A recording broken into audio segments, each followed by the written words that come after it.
Selamat siang Bapak atau Ibu, dosen dan rekan-rekan semua. Perkenalkan, nama saya Atra Kila dan hari ini saya akan mempresentasikan proposal rencana aksi program komunikasi dengan tema Komunikasi Digital Inklusif Strategis Meningkatkan Engagement Masyarakat Urban di Media Sosial untuk program CSR di perusahaan. Tema ini saya pilih karena di era digital saat ini, program CSR perusahaan seringkali kurang terdengar oleh masyarakat urban, terutama di media sosial tempat mereka paling aktif. Padahal, komunikasi CSR yang efektif dapat membangun citra positif perusahaan dan memperkuat hubungan dengan masyarakat. Berdasarkan penelitian, hanya 25% masyarakat urban di Jakarta yang aware terhadap program CSR perusahaan lokal. Kebanyakan konten CSR yang masih bersifat formal satu arah, kurang interaktif, dan tidak disesuaikan dengan perilaku digital generasi muda.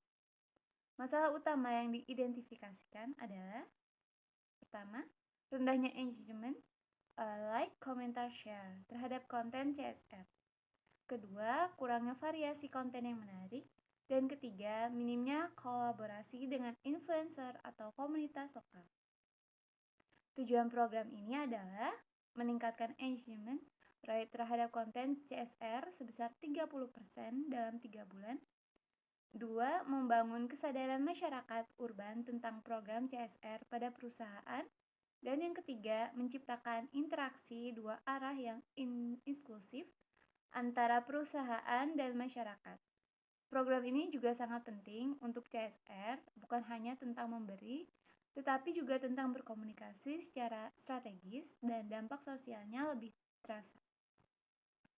Untuk target audiens dan platforms adalah masyarakat urban usia 18-35 tahun, berdomisili di Jakarta dan kota besar lainnya, aktif di media sosial, terutama Instagram, TikTok, ataupun Facebook.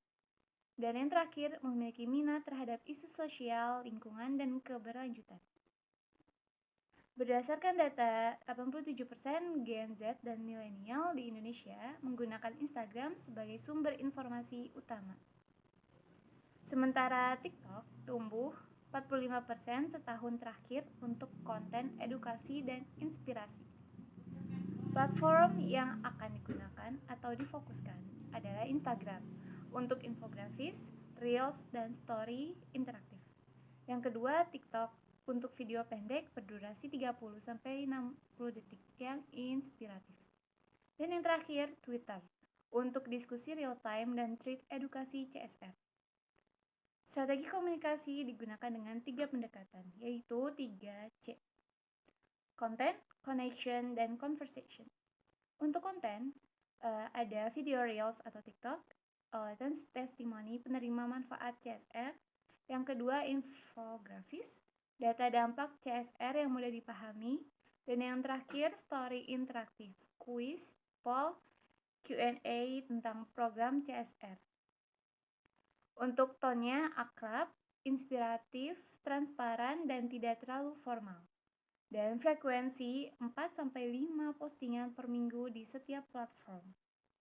Yang kedua ada connection atau koneksi, kolaborasi dengan 5 micro-influencer, followers 10k sampai 50k yang relevan dengan isu sosial. Yang kedua, kerjasama dengan komunitas lokal, komunitas lingkungan pemuda Karang Taruna.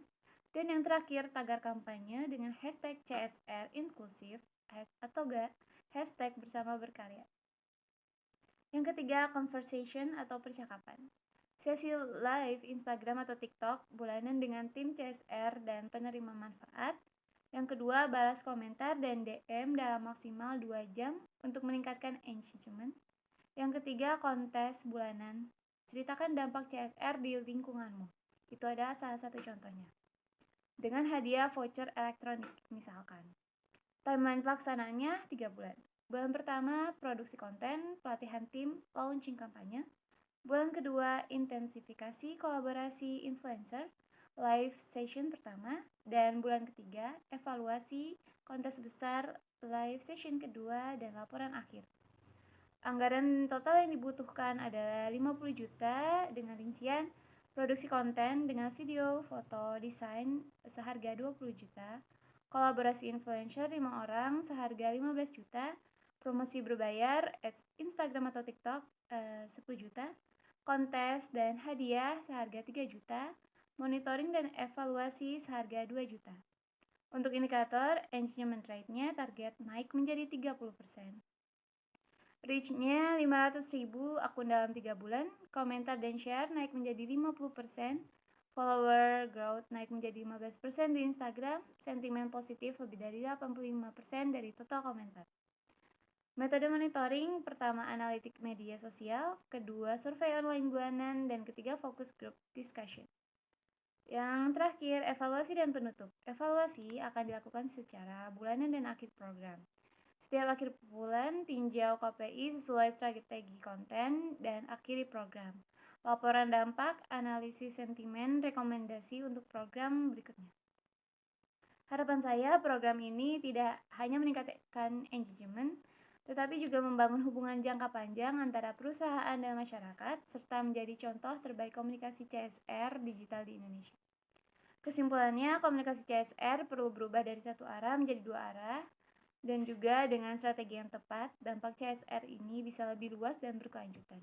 Terima kasih atas perhatian Bapak atau Ibu dosen dan rekan-rekan semua. Saya Atra Akila Tirta Suwanda, siap menjawab pertanyaan. Assalamualaikum warahmatullahi wabarakatuh.